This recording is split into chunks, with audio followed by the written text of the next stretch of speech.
All right. Welcome to episode number 115 of Genius. Take the wheel.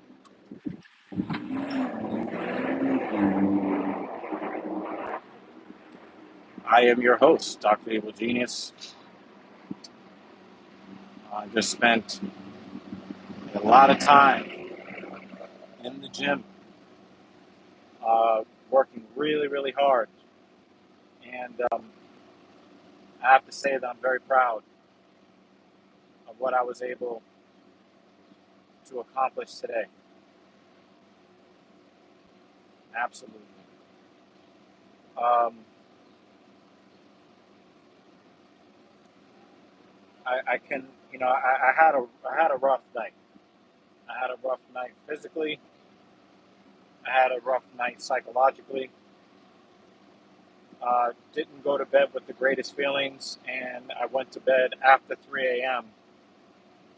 with an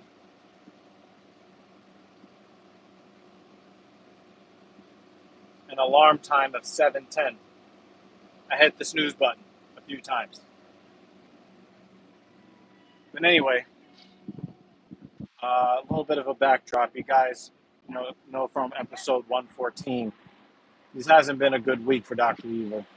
Has not been a good week for me. Really suffering psychologically. Um, and I had to make some tough decisions that will benefit me in the long run at the expense of some of the privilege of other people, the privileges that they enjoyed.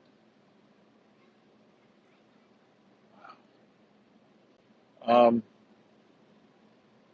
so, uh, wow. Um, I did not get a lot of sleep. I did not go to bed with a particularly good mood, but I did wake up today in a pretty good physical condition. Um,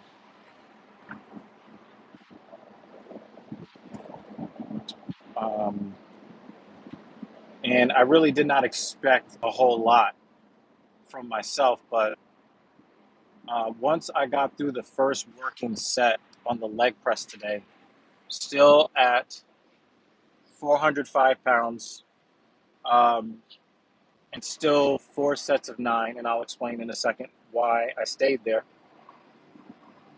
Um,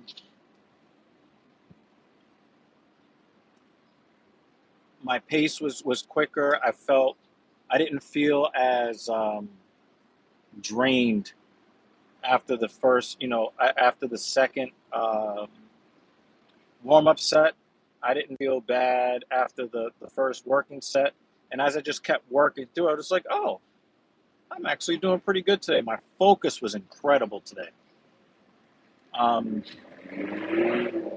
I was able to locate muscle groups and certain parts of muscle groups that I really wanted to hit. I was able to stay disciplined throughout all of my reps. No cheat reps of any kind. I didn't rush any repetitions. I did not shorten the range of motion on anything. And I'm just like, damn, yo, the focus, the will, it was there today. And so I decided to stay at 4 sets of 9, even though I could have done 4 sets of 10, because I had 3 other movements to do today. And I was going to advance all 3 of those leg movements. So I thought that it would be wise for me to limit my aggression by staying at 4 sets of 9 at 405 instead of going to 4 sets of 10. And then what I did was I went from 4 sets of 10 on the prone leg curl. I went to 4 sets of 11. On the hack squat, I went from 4 sets of 12 at 135 to 4 sets of 8 at 185. And I went from 4 sets of 12 at 130 on the seated leg extension machine to 4 sets of 8 at 150. So I was moving up in either reps or weight on 3 of the 4 movements. So I didn't really feel the need to get too aggressive with the opening salvo, which was the leg press. So I know that I also have to temper my expectations because today was an exceptionally good day. An exceptionally good day. So I know that when I go on Tuesday or the next time I'm supposed to do the second part of the workout, I cannot expect to do really anything more than what I just accomplished today. Okay? Now, the leg stuff that I did was not even really the thing that impressed me. What impressed me is what I did after, because the leg work, 16 hard sets, that was legit. But the second workout that I did pretty soon after the first workout is what really, really was like, whoa. So, not long ago, I did a leg followed by a chest, and I got very sick. I have not put that video out that I promised. A lot of it due to a lot of the bad psychological situations that I've been in. I still do intend to put that video out because it's important.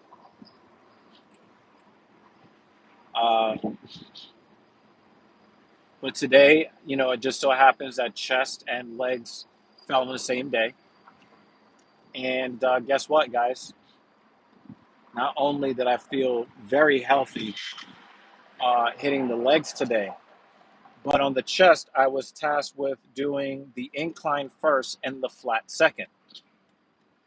So I had this bright idea before I left the house because my confidence was building before I left the house, and a dream became a focus.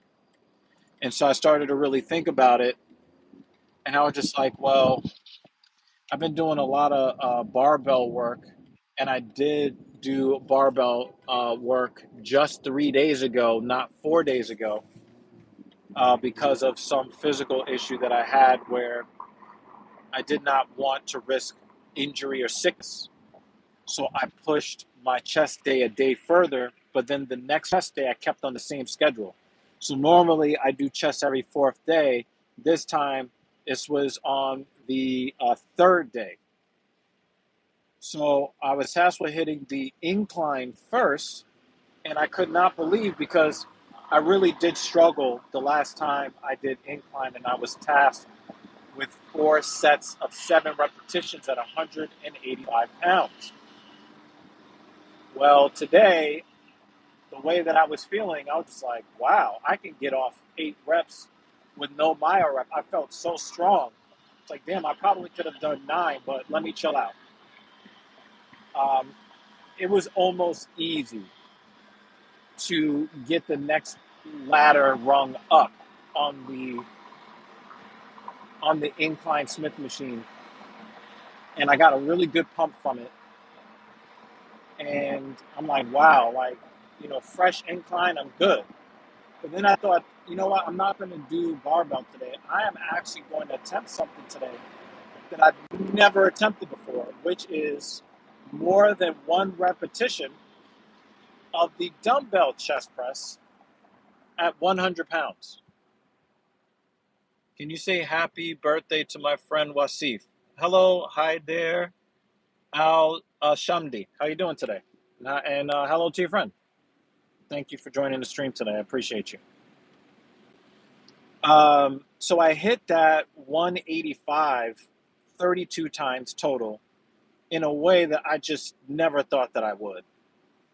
And so I'm thinking, man, maybe I can hit the flat bench with the dumbbells at 100 pounds today. I might be able to do it. And I was thinking maybe, at my strength level, because you're never going to be able to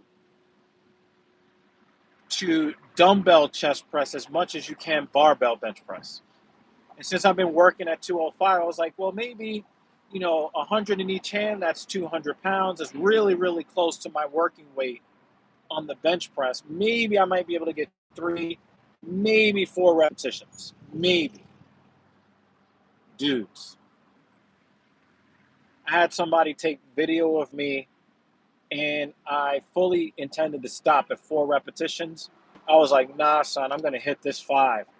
I ended up hitting the chest press with the 100s. Now, keep in mind, the most I've ever done in my life is 1 rep total with the 100s. 1 rep. And here I am repping out with the 100s for the first time in my life and getting 4 sets of 5. And no BS reps either. Nice slow eccentrics. I was hanging out in that deep stretch. The chest was super strong.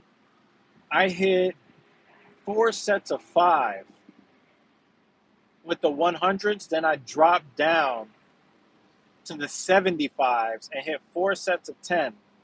I possibly could have hit 4 sets of 12 after all that stress.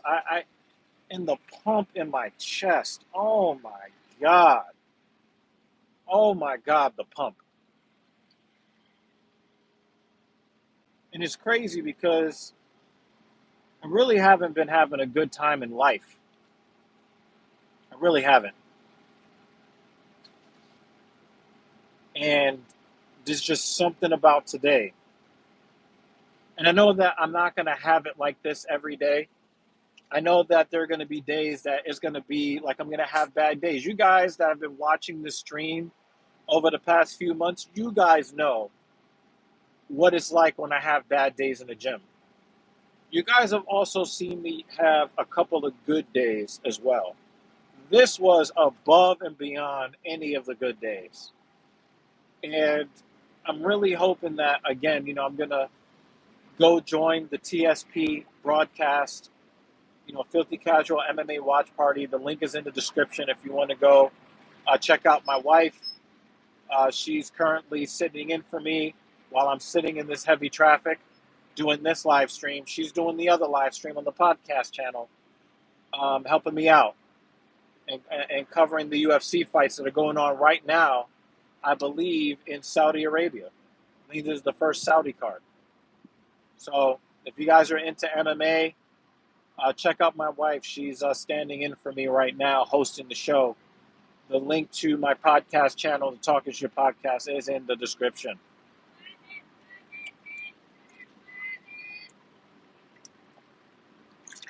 So I really cannot believe how healthy I feel physically.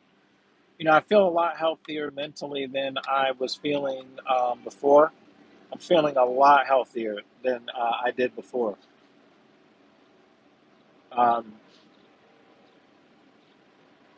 And unfortunately, when it comes to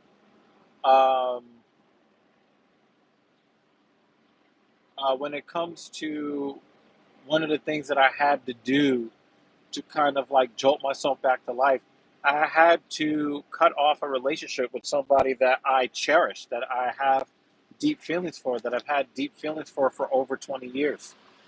And I had to tell her that our so-called friendship is not on equal footing.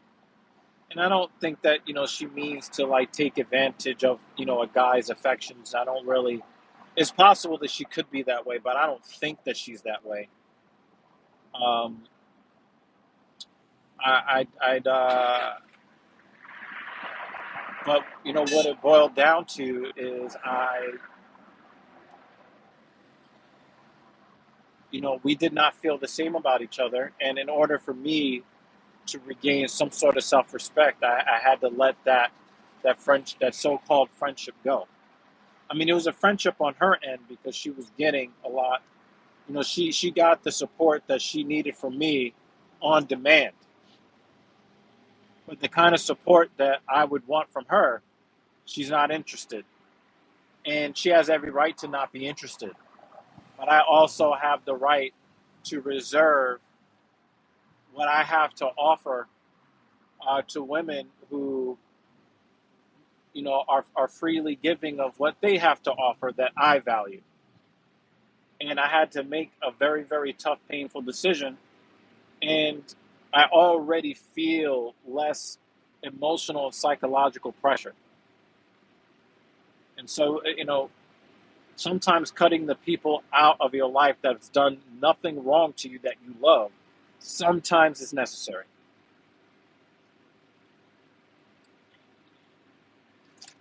And by extricating myself from these uneven so-called friendships,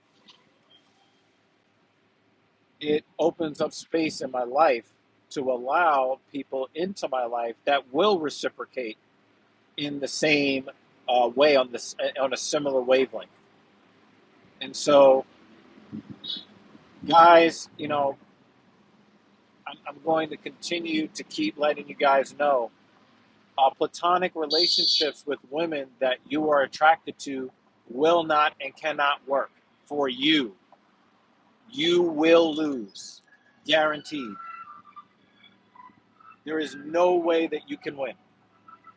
The only person that wins, if you are a man who is infatuated, in love with, you're sexually attracted, emotionally attracted, whatever it is, whatever it is, if you are dealing with a woman who does not feel the same, she will win. You will lose. Guaranteed. And I will also say for women out there who are dealing with guys that they are chasing, that they know that other women are chasing. If you are chasing a man and he only calls you on a slow Tuesday to get some of that gawk, and then the only thing that he really has to offer to you is a thick glob of protein shot that hits your tonsils. If you're only getting that gooey mess that hits that dangly thing in the back of your throat and that's all that he has to give you, the only person that wins in that friendship is him, and you absolutely will lose, except that, you do get a little bit of protein, you do get a little bit of zinc. Ladies, don't hesitate to take in the the gift that comes from the male climax. Okay, it's nutritious. Okay, we sacrifice that protein and that zinc so that you may be more healthy. Okay, all right. But if you are in a position where you need support from a man, and only thing that he has to offer to you is hard dick and bubblegum, you are in the friend zone. You are in the friend zone. And you will absolutely lose. He will win. You have already lost. So I give the same admonition to both men and women. Men, do not emotionally support women that you're sexually attracted to. Don't do it. If they are not also sexually attracted to you. Don't do it. You've already lost. The Poopa 5, what's up, man? Oh, the Pups 5 says, very real on both ends. Glad I'm catching live. Yeah, I appreciate you. Thank you. And thank you for hitting the like button. I appreciate you. Men and women should only get involved with members of the opposite sex, or if you lean a different way, members of the same sex, which I imagine is probably a little more complicated. You should only be offering friendships to people who are offering to you what you want in those friendships. If you're sexually attracted to her and she says that you're like a brother to her, you're not her brother. Go find a woman that sees you the way that you see her. And ladies, that guy that never talks to you unless he wants you to come over, that guy that will never be seen with you in public,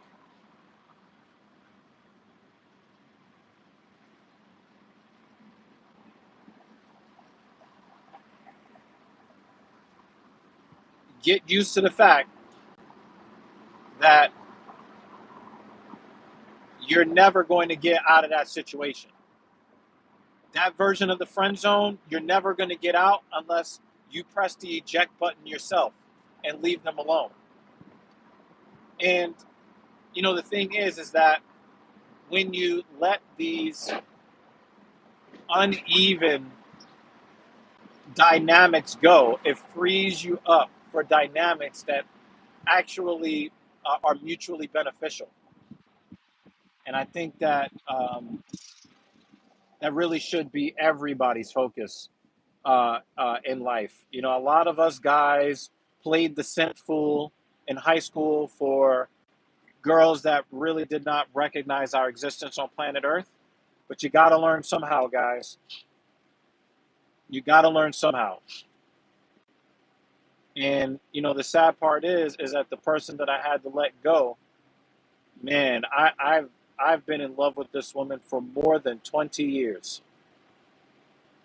But it doesn't matter.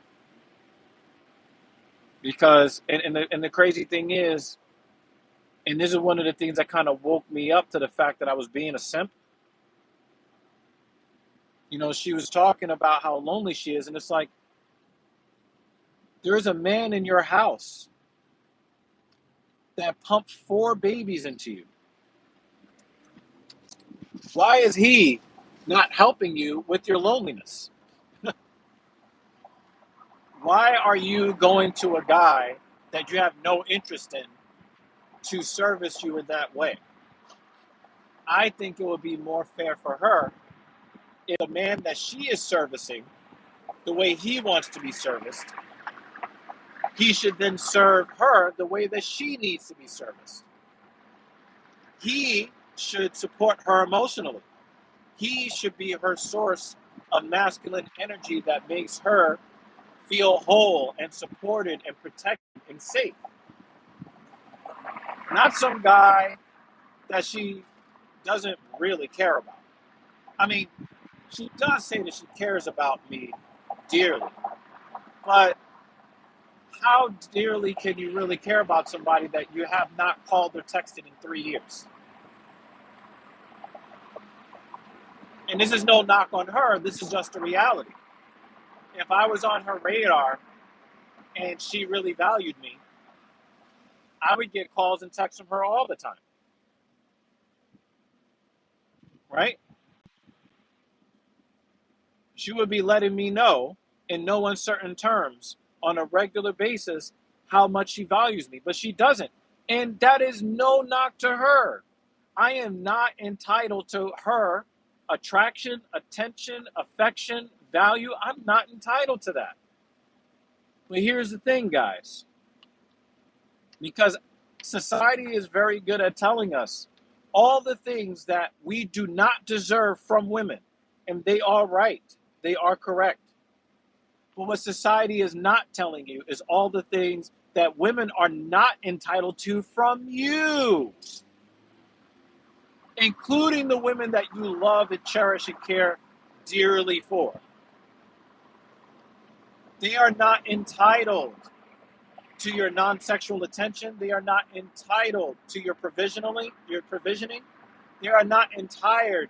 They're not entitled to your ability to protect. They're not entitled to emotional. They're not entitled to emotional support. They're not entitled to anything from you except you showing them the proper respect by honoring their boundaries and not harming them. That's the only thing that you owe women out here in these streets is neutrality. You don't owe anybody anything else.